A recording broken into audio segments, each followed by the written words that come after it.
Quarkus Insights number 14, What's New in Dev Mode, with special guest Stuart Douglas.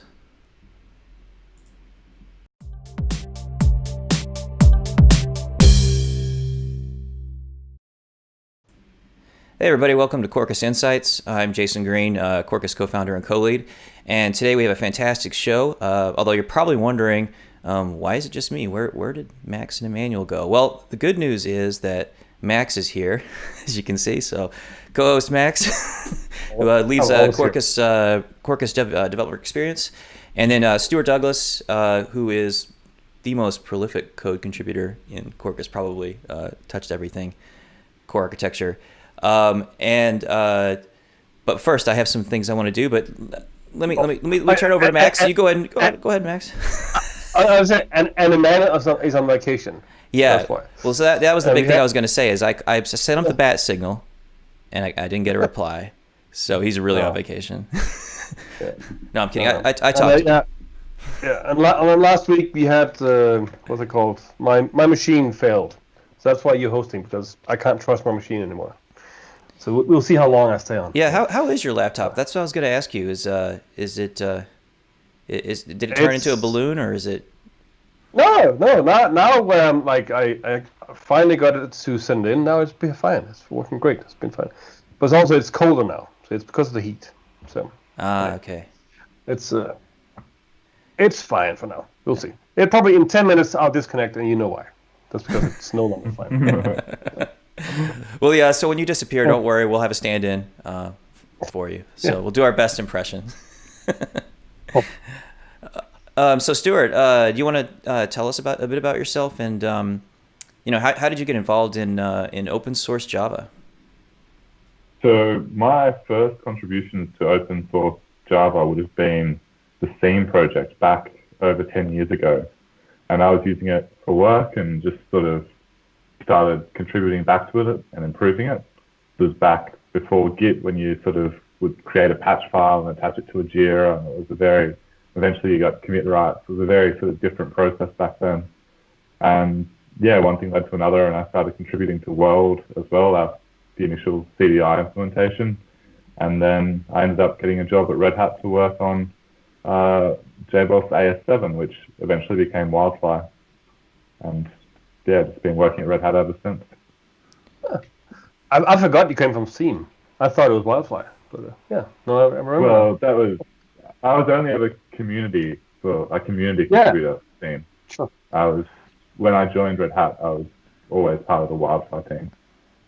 Gotcha. Yes, I still remember one of your epic patches, which was to Weld, where you crazily optimized the amount of beans an application could have, so that when Weld would start, it would start instantly, as opposed to taking, many seconds. Yeah, I did. To analyze all those performance work on Weld, and I've done a lot of performance work on Wildfire and Undertow and other things over the years, and even now on Quarkus, especially with things like startup time. As always. Yeah, that's fantastic. Yeah.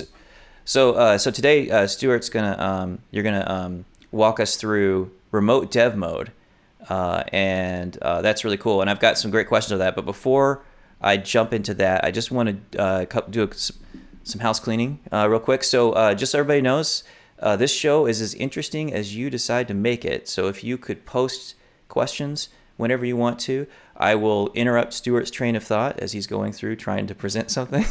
No, it's great. It'll keep it more dynamic. Hopefully you don't mind, Stuart. No, that's fine. Remote dev mode is not particularly difficult, so it should be fine. Yeah, so that's the beauty of it, right? It just works. And then so on to housekeeping. Friday, congratulations to the Quarkus Hackathon Award winners. We had a lot of participation in the program. There was over 300 submissions, and it was really just everybody just did a phenomenal job. It was made judging the winners incredibly difficult. So just a quick recap and give a shout out to the big winners. So this is for the main overall category, and then we also had a number of subcategories for different subjects to sort of categorize it. There was a lot of different approaches for building a Quarkus application. So, a great example is Jay Lanoy had a submission for WebLith, which is a whole web framework that does server-side Java rendering with like a sort of a very minimalistic code approach where you can dynamically build screens. It was really great work. In that project, he did a number of Quarkus extensions, including a FreeMarker extension. So if you have interest in FreeMarker, you can thank him for that fantastic work on WebLith. So that placed third in our overall, and he also won the best modernization category. And then we had two other great that actually tied for second place in the overall, which was population health, which also won our IoT category. And this was a really cool microservice plus serverless application that had a feed from a Fit device so that you could track general health of the population and also use it for, say, like a wellness program. And then for the other tied for second place was a really great application called Tidepool, which was basically a mobile app that interfaced with Quarkus. And one of the things that was really great about that is it helped them achieve some really nice scalability properties that they were looking for. And this whole app was about ride sharing, but for parents and kids, so they'd have a closed network. So it's a really cool concept, really cool idea. Really impressive pitch as well, so highly recommend checking that one out. And then the big winner was Slurpinize, which is a food truck application that goes between the consumer and also the stand for the food truck stand. And it's a really cool end-to-end application, makes lots of use of microprofile, makes lots of use of reactive programming, going databases, reactive Postgres, pretty cool application. And all of these are all posted live. It's all open source, all on GitHub. And I highly recommend you check them out because as I was looking at these, I mean, these are really rich demos. So we try to do a good job with our quick starts and, with our code walkthroughs. But these guys kind of took it to the next level. So, again, fantastic job, guys. Congratulations. One person did mention which won a category is there was the Bright Act Against Domestic Violence. And I forgot to mention the authors. Slurpinize was Enrico Gili and David De Domonica. And on the Tidepool, it was Doug Mo, Jai Gupta, Priyanka Garg, and SS Kim. So congratulations, guys. Fantastic job. And with that, I'll head back to the group of us. So what did you guys think? Did you get to see many of the submissions, Max? I evaluated some of them, but I didn't make it all the way through because I just agree with you. Like it was amazing. Basically, when our marketing guys were, hey, we could do a hackathon for Quarkus. I was like, oh, okay, who want to do that in their vacation? But I forgot how many we got, but it was like. The list we had got to evaluate was like 30 or 40, but the list that got in was even bigger. So if you go to that Dev2, I forgot the URL now, I'm gonna spend some time. I think I went through like 15 of them so far. I mean, each of them I learned something. Whether that was, you shouldn't do that. That's weird, but why were they doing that? Let's fix that. Or, that's a smart way of using this. So. No, I was amazed about how different and educational it was to actually see. So definitely fun. Yeah, we should talk to them and see. Maybe we could get some of them on the show. I think that'd be interesting. Yeah, some of them we had now that it is over, we can actually reach out and talk to them. Before we couldn't because we were judges. So that's the plan. We will see if we can get someone of them to come on here or do a blog or something. Yeah. So. And just so everybody knows, in the show notes, we're going to post a link to the live judge, so you can actually see us grueling over the finalists. And it was a really, really tough choice because they were so close and such good applications and in such different areas. It's like, how do you really choose? So they're really all winners in my mind, and I'm excited about them coming on the show again. So Stuart, can you tell us about? For those that don't know, what is dev mode? What's like not remote dev mode, but the actual classic dev mode? When we say live coding? What are we talking about? So our dev mode is what you use when you're actually developing the application, as you could probably tell from the name. You don't want to run it in production, but basically what it does is it starts Quarkus in a way where you get a lot of productivity enhancements to make your life as a developer easier. And by far the biggest one of these is what we call live coding. So when you're running an app in dev mode, all you need to do is modify a Java file and then refresh your browser and you can see the changes straight away.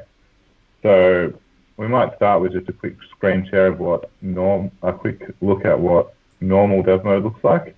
And then I'll talk a bit about remote dev mode and what's cool about it. So we'll bring up my terminal. So to start with, I'll go to code.quarkus.io, create a new project. So hopefully all of you guys have seen this so far. This is like by far the easiest way to create a Quarkus project. And the only extension I'm going to add is the Docker extension, because it can create my container image for my remote endpoint. Now, shall extract this into my workspace.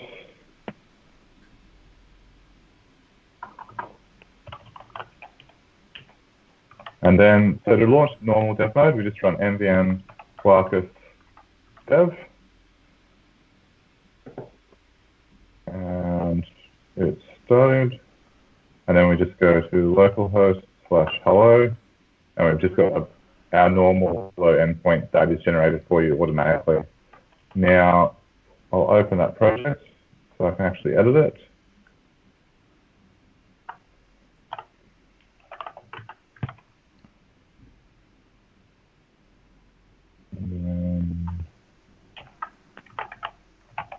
In this resource here, this is the one that's returning hello. If I just change that to say hello world, go to the browser, and the change is just immediately live. There's no need for any of the normal compile, redeploy cycle. If you have a look in the terminal, you can see Quarkus, that's not great colors. I might change this to dark mode so that color scheme is not very good on light mode. So you can see that when I've changed that file, it's detected that it's been changed and it's recompiled it. And you can make pretty much any changes you like. You can change the POM file, you can add, and yeah, pretty much make any changes and you'll just see them live in your browser instantly. So remote dev mode is something that basically enhances this and allows you to actually run your Quarkus application on a remote server or in a Docker container or on OpenShift and still get the same... Stuart, just sorry, I was on mute, but you say you can change anything. Application properties, is that included? Or yeah. Like build property? Also the build only properties? So you can also change the POM file. So if we go to localhost/health, it's not there because we don't have the health extension. If we just add the health extension in the POM,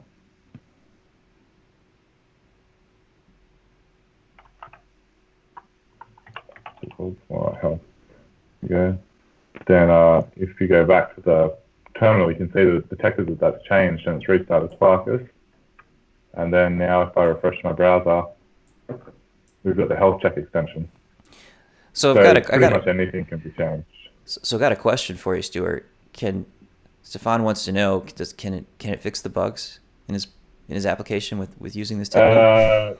No, you're on your own there. Oh, well, and I was going to ask you, so I see you're using IntelliJ, so that's cool. I mean, it's got really nice IntelliJ integration, but what if I don't like IntelliJ? What if I'm like a VS Code guy? Does that mean I have to switch? You can use any IDE you want. So like I was just running that in the terminal here. You can actually run it directly from the IDE, which I think I demoed on my last Quarkus Insights.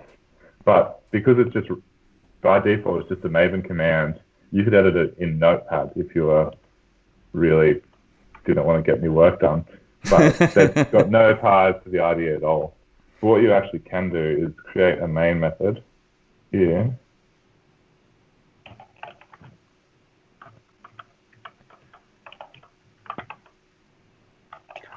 Yeah, and also just mentioned it's not just Maven, also Gradle can do this. It's not tied. If you create a main method with this called quarkus.run, you should be able to just launch it directly from the IDE, or debug it directly from the IDE.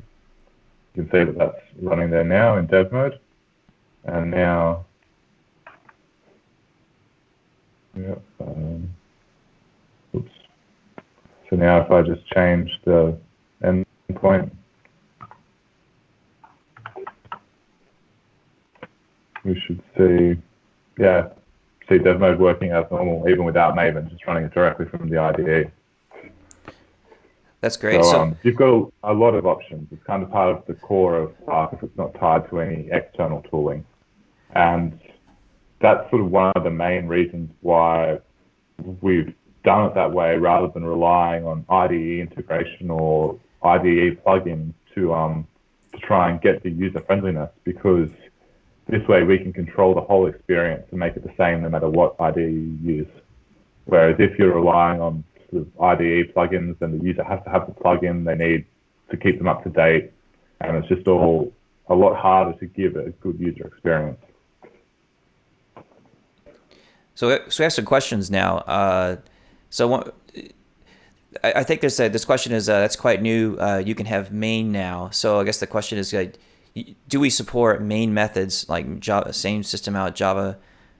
System out public static void main methods. Do we support that capability fully in Quarkus? Yes, that came in 1.6, I think. Unless it was 1.5. Yeah, and you could use that to produce command line applications, utilities, and so. Yeah, so go on. The preferred way of doing it is to actually have a what we call a Quarkus main class. So we implement, a Quarkus application class. So you have a thing that implements Quarkus application, and it's got your main method, and then you can just do system out print hello, and then when you call this run here, you pass in this other main.class, and so then this is what actually gets run. So this static void main lets you launch it from the IDE, but the other main is what actually gets run once Quarkus has started. So you can see here that because all this does is print hello, it just prints hello and exits.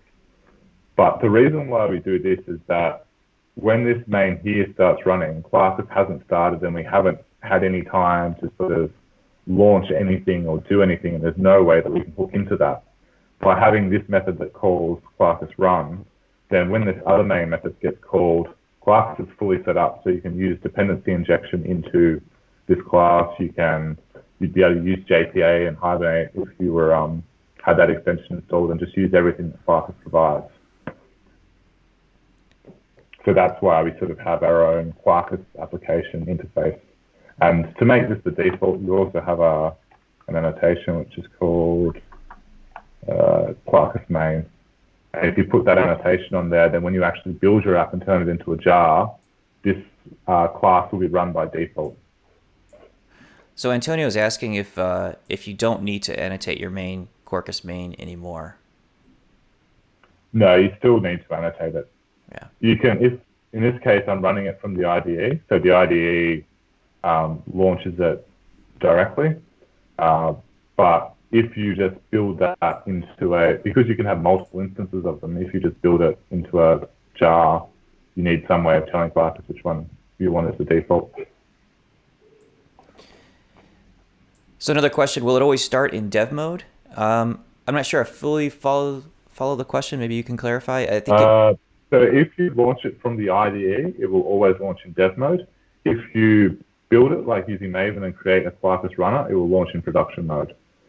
So basically there's some sort of tricks where when we do the build to create the actual final production application, it sort of creates all these extra classes and all this sort of production scaffolding. But when you launch from the IDE, it checks to see if that stuff's there, and if it's missing, it knows it's running in the IDE and knows it needs to run in dev mode. So yeah, there was actually a fair bit of complexity to make that all work nicely in the IDE, but you guys don't have to deal with that. It's all in the back end. So the important thing for people is that yes, you have to have the annotation, because that's what we use to find the one you run with by default. And it's also a little side effect, just for people who are, I think I'm right here, is that the other main you had before is actually not used when you launch production, right? That one. Yeah, so at the moment, the way this is configured, this won't be run in production. You can actually put this annotation on here, and then it will be. But really, we don't want to do very much in this method anyway, because Quarkus hasn't been set up yet. And if you try and you can get unexpected results if you sort of try to use any Quarkus services from here. Yeah. So just people need to be aware that, like, if you want to do any configuration or setup or any basic installation, always you have to put it on this one, the one that implements the Quarkus app. Yeah, that's the recommended way of doing it. It's really, we only recommend the static void main, just so you've got a convenient way to just debug it directly from the IDE. So, I can't recall if we discussed this yet or not, but it might be useful to talk about how dev mode actually works. So I think it's like you're using it, and you're like, whoa, it's magic. How did it see my change? So can you talk a little bit about behind the scenes, what's happening when you make a change? So when you make a change and IntelliJ saves it, so hello query. So by default, IntelliJ is like just automatically save that file. Now, when I go over to the browser and hit refresh, what happens is that, it's not actually running. So, what happens is nothing, because the project wasn't running. But what happens is that there's basically a web filter that runs very first thing when like a web request comes into Quarkus, and it will check to see if any of the Java files in your project have changed. And if they have, it goes, oh, well, we need to do a reload. So it kind of pauses that request. Because we're using async programming, that request just kind of gets shelved somewhere, and then it will figure out which files have changed.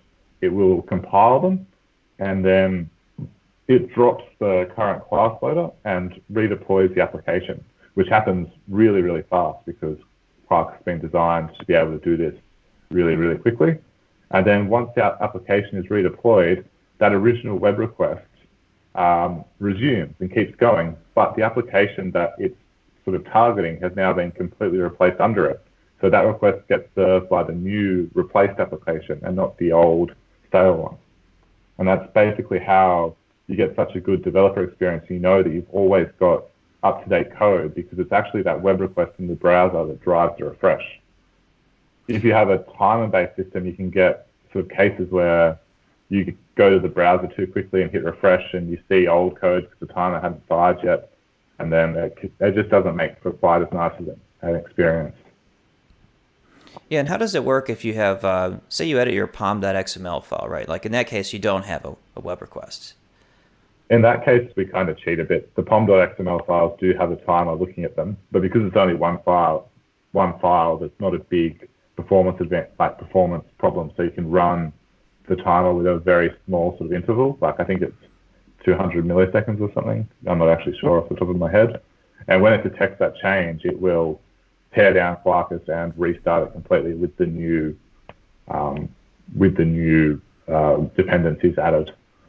So yeah, that when you change the POM, there is a brief window where if you change the POM and then immediately go to your browser and hit refresh, you might see Quarkus down, but you need to be pretty quick depending on the application. And changing the POM file isn't something that happens that much, so it's not really that big a deal, I don't think.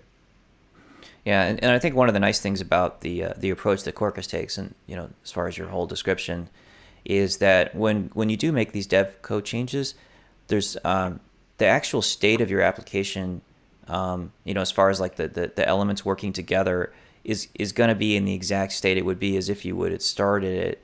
So everything works as you expect it, so you can make any changes. There's a couple of other, like hot code replace approaches that could be done, various other frameworks or technologies might have done at one time or the other.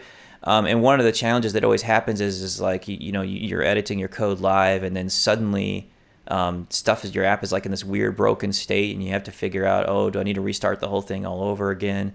And then you enter into this like 30, 40-second restart time, and it's like very disruptive. So that was one of the key benefits to the way that this goes about it now, is that you can actually just make any change, and it just works. And that's why it just works, because it's literally reloading your entire application just at Quarkus speed. Yeah. Well, an interesting thing about our dev mode is that it doesn't reload the whole application in terms of the class loader. It only drops the classes that it knows kind of have corresponding Java files. So it'll only drop classes from the modules that are actually, live editable. So if you're with like something like Wildfly, the whole app and all its libraries get dropped every time. But with Quarkus, we can be more fine-grained and avoid a lot of really slow class loading, which is part of the reason why it's so much faster. Yeah. So then, if you were working with something that wasn't HTTP based, like say you're working with messaging, how would dev mode work in that capacity? So we have at least a Kafka Streams kind of implementation of this, where it will just check for changes when messages come in. But there's also a fallback timer-based implementation. Cool. I think, or maybe that's in Camel. But yeah, there's actually an SPI, so we can sort of have anything trigger a dev mode request. There definitely is a timer implementation, but I'm not sure if it's in Quarkus Core or in Camel.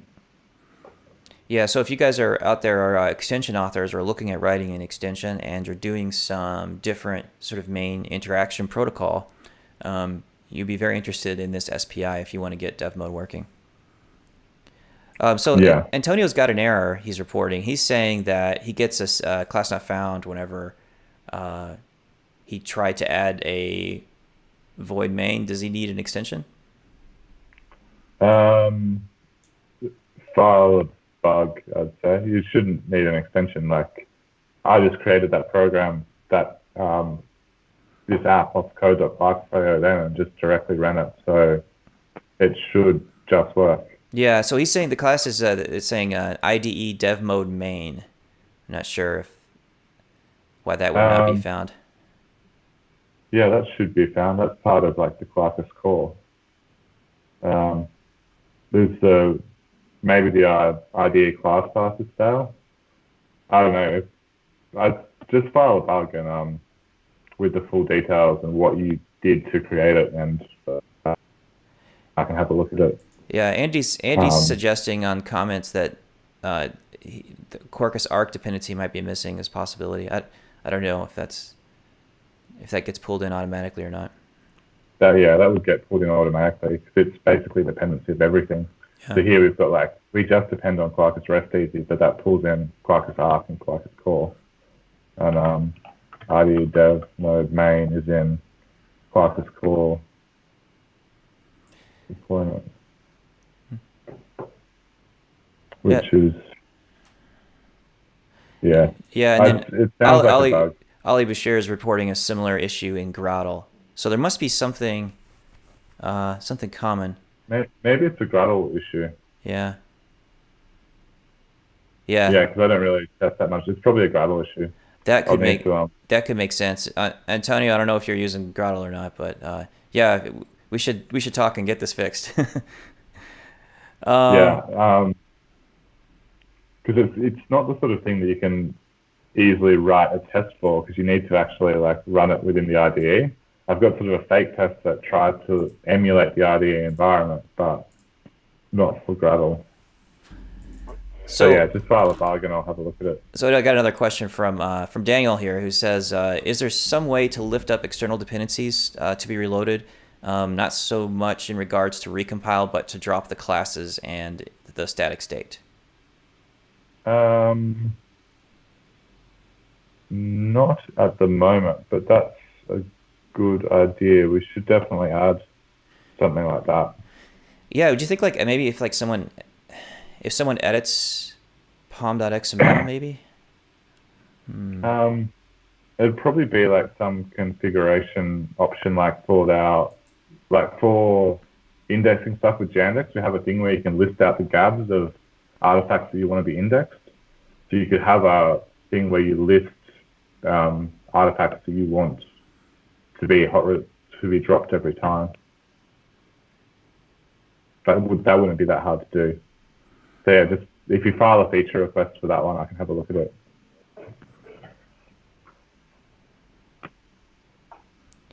So anyway, I probably should actually talk a bit about remote dev mode. Yeah, so I was halfway through the show and I haven't even mentioned it yet. Yeah, I was just gonna say we really should get into the remote capabilities. So Quarkus has had remote dev mode for a while, but the initial implementation wasn't really as useful as it could be. So initially it would basically, you'd need to set up an image that had Maven and all your development tools on there, which is different to the ones that we provided the Docker files for. And then you needed to have that image run mvn Quarkus dev. And then you needed to have WebSockets installed, and then it created a WebSocket connection. And it could then do remote dev mode over that WebSocket connection, but only while the two endpoints were connected. So if you made changes while you were disconnected and things got out of sync, there was no way to really easily resync. And it couldn't handle pom.xml changes.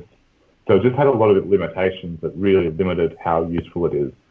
So the new approach should solve a lot of those limitations. Now, the first thing we have to do is to change the packaging type of the app. So quarkus.package.type equals mutable jar. Now, this mutable jar is a new packaging type, and I'm going to just do a build here and sort of show what this actually looks like. So we actually have two newish packaging types. One's called fast jar, and then this new mutable jar basically builds off the fast jar format and adds some extra capabilities. So if we go into the target directory and go to, now there's no longer a runner jar here, but instead we've got this new folder called Quarkus app. So now all our application is inside this Quarkus app folder. So with the default packaging, we had a lib folder and the runner jar, but they were just kind of sitting by themselves with lots of other junk in the same folder. Now, like, everything you actually need for your app is self-contained in this Quarkus app folder. And there's the Quarkus run jar, which is what you run to run the app. And because we've got, it just prints hello and exit because I didn't do a clean, but that's okay. And we've also got these folders that contain the extra libraries. So there's the lib folder. Now, this contains 3 different libs. We've got the boot libs, which is stuff that has to be on the boot class loader. We've got main, which is all this normal runtime stuff that we use for production image. And we've got deployment, which is what our new remote dev capabilities will use. Now, when you just launch the runner jar normally, this deployment folder isn't actually used. So even though it's present on disk, it's for a normal production run, this doesn't get used because it contains all the deployment side pieces. However, I'll just do a clean build with so I can actually have it run. However, if you set a specific environment variable, you can actually launch that image, that new application in dev mode. So if I set Quarkus launch dev mode equals true, and then I run that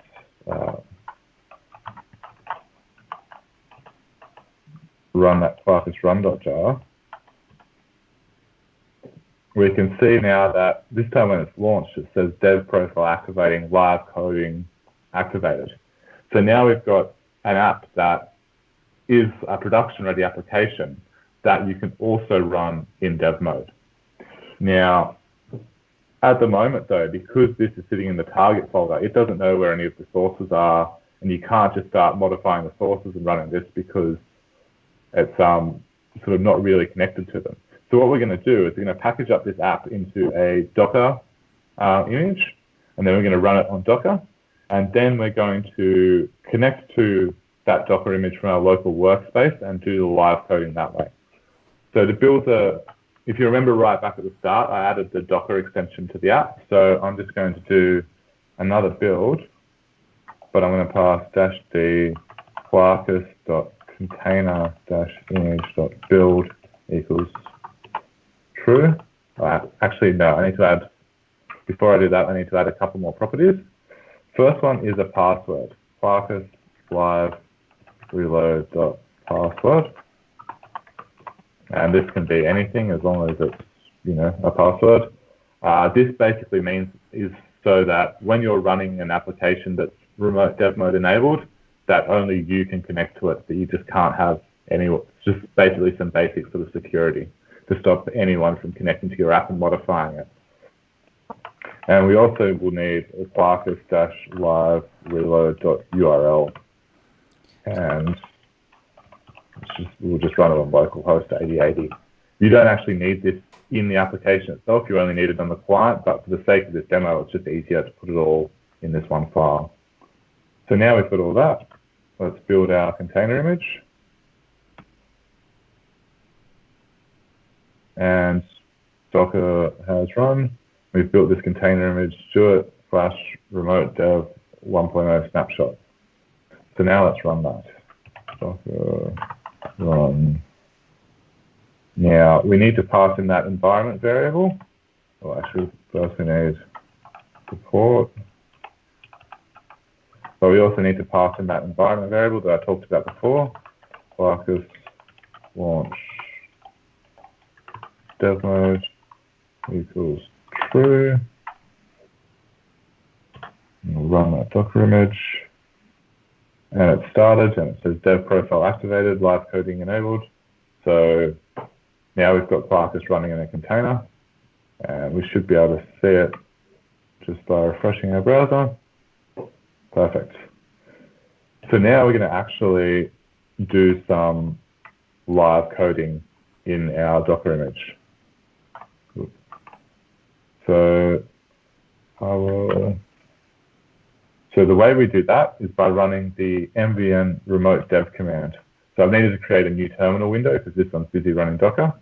So here I run mvn Quarkus remote dev. Now this prints out some messages, and it will say it's synchronizing various files, and then it says remote dev connected to remote server. So now my local workspace actually has a connection to that Docker container, and I should be able to make changes and immediately see them in the container.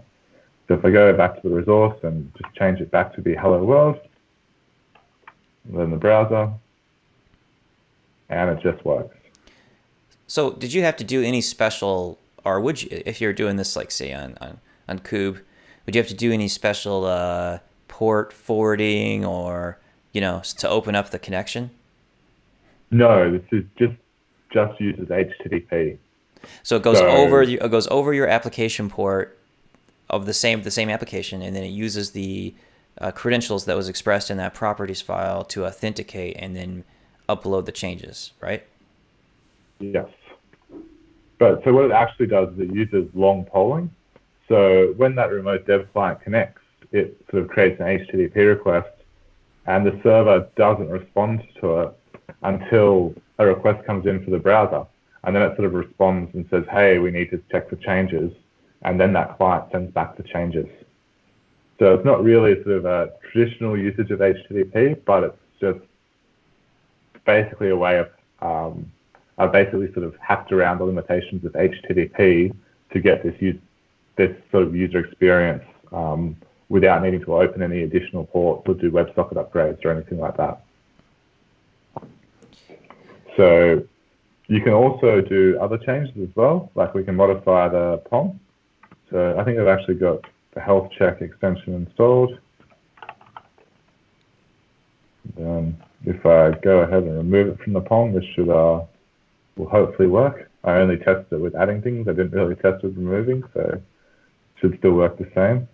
If we have a look in the terminal, we can see that it's updated. And now if I refresh, that should be gone. Yep. And it can also deal with changes that are made when you're offline. So if I kill that remote dev session, and then I go and do some editing here, hello, Stuart, and now I realize, oh, I'm not connected anymore. When I go here, when I actually connect, it should synchronize that change, and we should be able to see that that change is still made live, even though I wasn't actually connected to the container when it was made. It just completely syncs the local workspace with the remote container. And the developer experience should pretty much just be exactly the same as if you're developing locally. That's awesome, because you think about it, and like, let's say that you've got you've got your laptop for your company, and maybe you don't have as much memory in it that you wished you had, and you try and you run all this stuff, like all these databases, and then your IDE, and then your development environment, your terminals, and all this stuff, and it just, plus you've got your regular like productivity apps like email and so on, and then your system just crawls to a stop. I guess much like Max, you've been experiencing lately with your hardware issues. And then yeah, so then this is awesome, because then you could just put it on, let's say you have a remote instance, you just put it up there, and then you have all these resources there. You have all say your main staging database is there, already available, already accessible. You don't have to figure out, how do I run this local copy of the database on my local system and try to get it to scale and tweak the settings. So I think this is a pretty awesome experience. For me, the big thing is not whether I have a big computer or not. It's the fact that I can fairly easily, without having a special image or anything, I can start it up in the environment it's running and still be on my local machine doing the development. Because in many cases, those machines that are in the cluster are not necessarily actually beefy enough to do development on, but they're fine to do production on. So it's I like this fact that, like you were saying, this is to offload resources from your machine to the cloud. For me, it's more about connecting my very powerful machine to the cloud and be able to experiment fast. So yeah, that's a good argument, right? So it's just it basically means you can develop where your app's going to be running, and if you've got a lot of external services, you can kind of just spin them all up in, like, spin up test instances of them and just sort of develop in an environment that's very similar to the environment that it would actually be running in. And you can we also support a different mode. I don't actually have a demo of this ready, but if you say don't have your server isn't running HTTP or isn't accessible over HTTP, or for whatever reason, but you still want to use remote dev, there is another option where if you've got some way of manually transferring files to that instance, we can still use live coding. So, and the way that you do that is, if you don't have this live reload URL, then you can still run this nvm remote dev command, but it won't say that it's connected. It'll just sort of not really say anything much on startup. And then when you make changes, it will, using a timer, it will recompile them. And what it does is, in that directory, it keeps that Quarkus app up to date. And if you can just ship this Quarkus app, you can see that there's now got this dev folder here, and you can see that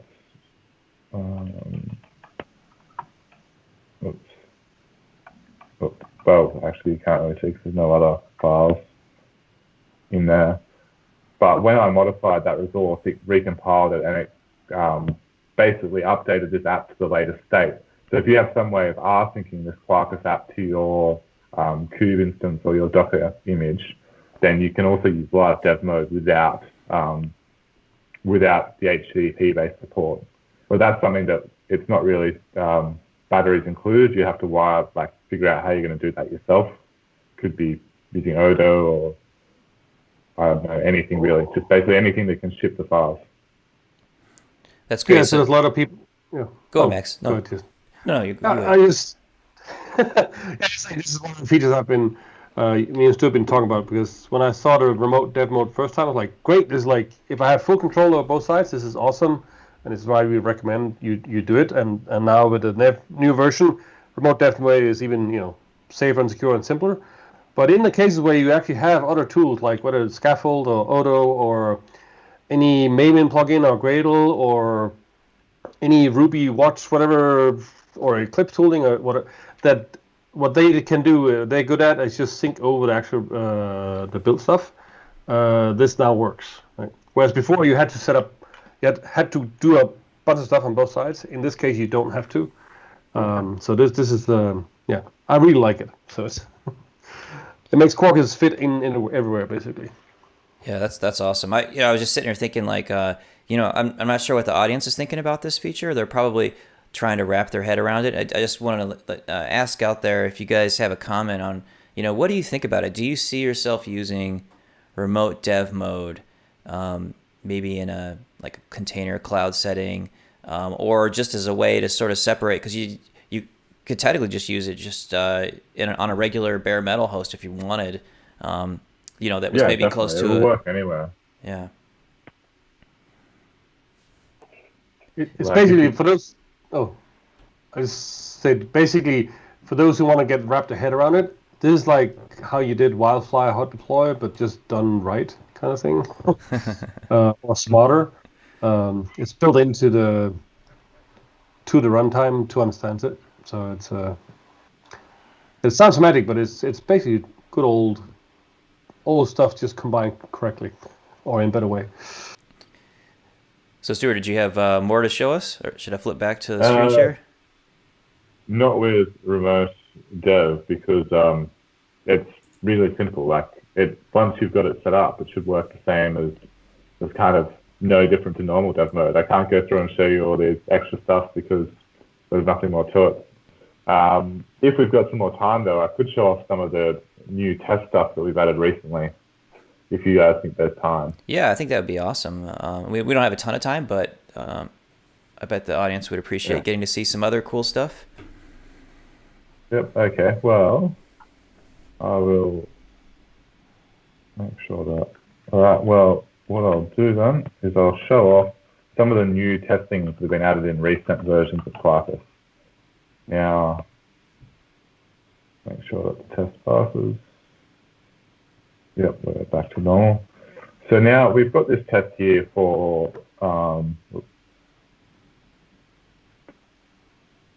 example resource. And we only really know that, though, because it's called example resource test. But something I've added in Quarkus 1.7 is this test HTTP endpoint annotation. And this annotation basically just lets you directly specify the endpoint that's under test. So in this case, example resource.class. And now that it knows what it's testing and knows that example resource has a path of /hello, it will automatically configure rest assured to have that /hello as the default path. So you don't have to include that. So you can basically to test the default to test the /hello path, you just call .get, because it knows that because it's testing this example resource, all the paths start with /hello. So now I should be able to run that test that's been modified, and it should just work. So this isn't like really a big thing. This is just something really simple, but I just think it makes it a bit sort of easy to see exactly what part of your application this test is testing. You can easily just go directly to it in your IDE, and it's just a little bit of sort of sugar, really. It doesn't. But also that if you change the example resource path, you don't have to update the test. So it's less complex. anything, then the test will still work. Like you could do that normally by having a string constant and referencing the string constant everywhere, but it's just a bit nicer. So, question for you then: what happens if you have multiple paths on the test? Does it just pick one, or does it? Well, JAX-RS only has a single path. Right, but if you have like multiple methods, it only uses the class one. So if you had like at get at path, then it would pick the class ID, one. Gotcha. Then it would take the class one, and you'd need to specify like /12, whatever your ID is that you're testing. I think just 12. I don't need /. So it just basically sets the base path to /hello. So any additional path elements that you want, you just add here. And this works with reactive routes as well as JAX-RS. And it will also work if you inject a URL into your test or using test HTTP resource. So if you directly inject a URL, that URL will also be modified to have that /hello path in there. So it just sort of makes it a bit easier to configure the path that your test is using. Yeah, so as Max just commented on the channel, we are just about out of time. So if you have any last minute questions, feel free to ask. And one just came in right now, which is how do we update the Docker app with our changes? So uploaded files, mount volume. Go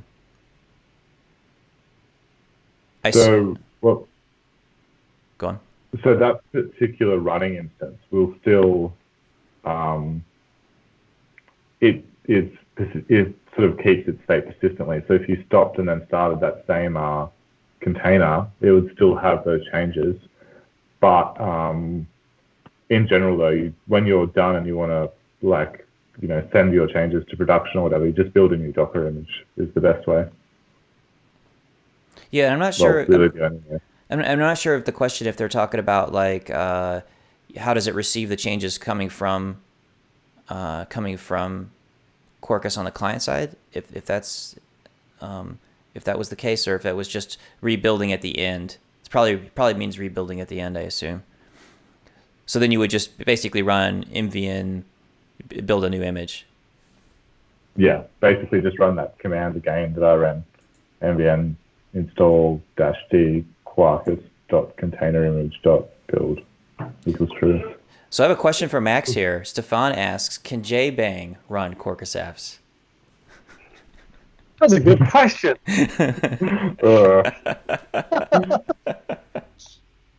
No, so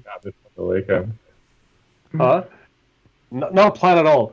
So actually, Stuart and me over the weekend, I've been actually trying it. So unfortunately, you can't right now, but with a little bit of help, I think the next version should be able to do it. So because the way the Quarkus launcher works is it relies a little bit about how the Maven and Gradle is laid out, and that is not visible in JBang because there's no Maven or Gradle. And for those who don't know, JBang is like a little utility I wrote some months ago to write JavaScripts. Not JavaScript, but write scripts in Java. And until now, you hadn't been able to run Quarkus apps because it was missing this stuff. But all this stuff that Stuart actually talked about has led up to that we can actually hopefully soon do that. It won't be native, it won't be super fast, but at least you get access to the whole program model that Quarkus has with JBang. So, so hopefully. So now we said yes, now we have to make it work, Stuart. And will it support remote dev mode? Sorry? What? Will it support remote dev mode? JBang. Well, who needs that complexity? Well, JBang's for simple and one-off things. So because you would just SSH and then edit the JBang script, right? So yeah, that'd be fine. That'd be good. Yeah. So, but no. Yeah, if you guys should check it out. JBang is actually a really cool tool. I mean, it's literally like shell scripting, but with Java syntax. So awesome idea, and really handy to hack out something, and you can use the language you know best. So fantastic. Yeah, and so I guess a follow-up question. So we actually have a compliment here. Great demo, Stuart. Yeah. I was going to ask that if you guys have any further ideas, if you could please try remote dev mode, even if you're not going to use it, but if you could try it out and just kind of like explore it and see what you think about it, you might find, hey, I could actually use this in this particular case. Or maybe you find that there's something that's not quite right that needs to be improved. So really good idea earlier on, dealing with dependencies. So we'll look into that one. And then you can post a feature request right on Quarkus, just open an issue, punch in your idea, and easily get involved. And by the way, someone who had the problem with dev mode main not being found, which I think is a great issue. Let me try the latest version, because I think it might have been fixed. But if it's still a problem, then yeah, do open the issue. Okay, so I think that's it for our show today, unless another question comes in. You got about a minute or so. What's next for dev mode? Yes, yeah, that's a great. Yes, what's next for dev mode, Stuart? I don't have any major plans at the moment, because I think it mostly does what it needs to do quite well. If anyone has any ideas about cool things we can do, just create an issue. But in terms of the core of it, I'm not going to say it's done, because nothing's ever completely done, but I don't have any big plans at the moment. Yeah, and I was just thinking that if you were to actually, no, I do have one plan. I'm planning on making it faster. So at the moment, you can't resist. Basically, like it just has it looks at the class and says, oh, it's changed, we need to change everything. I'm going to actually make it a bit smarter and look at what's changed, and potentially not throw away everything depending on like what has or hasn't changed. So like if you change a JAX-RS endpoint and don't change anything to do with Hibernate, we don't need to regenerate all the Hibernate proxies. I forgot to ask you, if you were to make a syntax error on a remote dev, what happens then? The same thing that happens in normal dev mode. You just let me just connect it, and so let me just get a screen share going quick. And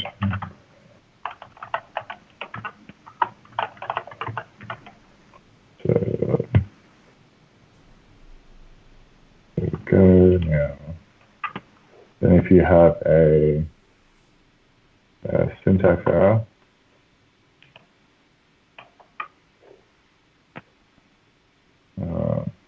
thanks for actually connected.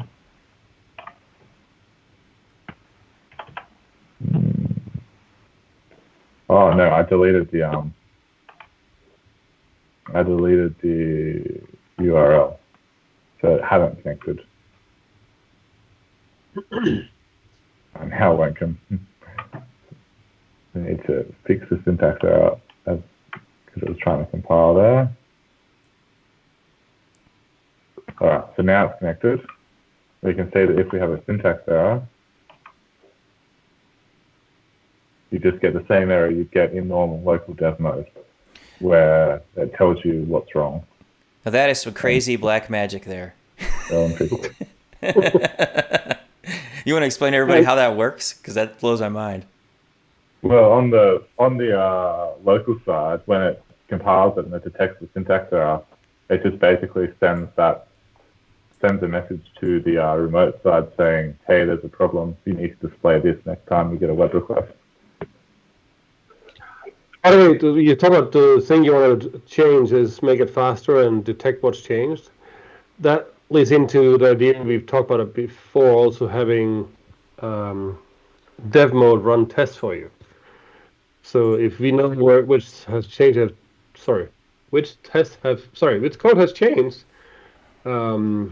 we could also look into only run a certain subset of tests to verify things work. So it looks like we have one final question. We're at the top of the hour, and it's any chance for hot reload on save, so No. that I could see the errors before I go to the browser and refresh. There definitely is an implementation of this I think it's in Camel. So yeah, we can definitely do it. It's just, I think it has lots of potential problems though, because if you make the timer run too quickly, it uses lots of resources because it's scanning all the time, slowing down your computer. And if you make it run too slowly, then you get to this window where when you go to your browser, you're not sure if you're actually seeing the latest code or not. And you don't really know what you're going to see. Also, if you're in the middle of a big change, it'll just be restarting all the time and failing and restarting all the time and failing. And, the Quarkus deployment process is multi-threaded and will use up all 8 of your threads. And if you're doing it all the time, all of your threads, so if you're doing it all the time, it can potentially start to slow down your IDE as well, just because if it's continually restarting while you're in the middle of something. So that's why I sort of haven't been very keen on the idea. Like, it's definitely technically possible, and Camel does it. Like, the Camel Quarkus extensions do it, but not a huge fan. Yeah, same here. Like, first time I saw it, I was like amazed how fast it was, and then I realized, that's because it doesn't. So I'm comparing it to the old Wildfly and other tooling we had, because there we literally updated constantly, and that was actually giving us problems. So same as Stuart saying. I think this is a feature that it doesn't say do deployment on save. So. It's a great question, though. So it's good to hold our feet to the fire on that stuff. Yeah. Maybe we should do a browser extension that will let you refresh the browser on save, back when you modify the Java file. Yeah. Yeah. So. That's awesome. So I'll just say, let's move on to our last call. So Max, any last things you wanna say? No, yeah, it. But I enjoyed just sitting back and you being a host, so I'm looking forward to next time. Yeah, I was gonna ask you what that was like. Were you going nuts? Like, oh man, I wouldn't do it like that. I have to jump in. So you've been more prepared than I've been, so that's good. And what about you, Stuart? What's your last call? I hope everyone enjoyed it. And that was informative. It was. Excellent. So just so you guys know, you can still ask more questions. Maybe you'll be working on something and you think, oh man, I really wish I would have typed in this question. I really don't understand how this particular aspect works. You can find us on Zulip. If you just go to the Quarkus website, there's a way to get in touch. You can jump right in and you can grab one of the core developers. You can join in, you can participate, you can become a developer yourself working on Quarkus projects. So we have a really diverse, large community, so we'd really appreciate your involvement. Thank you, everyone, for your time attending our show today. Look forward to seeing you again for the next show. If there's any topics... Oh, yeah, go ahead, Max. Go for it. I just noticed that because that's 2 weeks, we are this close on hitting 2,000 subscribers. So if you guys, anyone who's listening, do please tweet or subscribe or send out. It helps that anyone who mentioned Quarkus Insights is there. For those who doesn't know yet. So I want to see that go to 2,000 next week. So that'll be good. Yes, please invite your friends. Tell everybody you know. Exactly. Quarkus Insights is the place to be. Awesome. Okay, everybody, signing out. Thank you again, and have a great rest of your evening, afternoon, or morning, depending on which part of the world you're in. See you guys later. It's midnight here, so I'm going to bed. Good night, Stuart. Good night, Stuart. Night.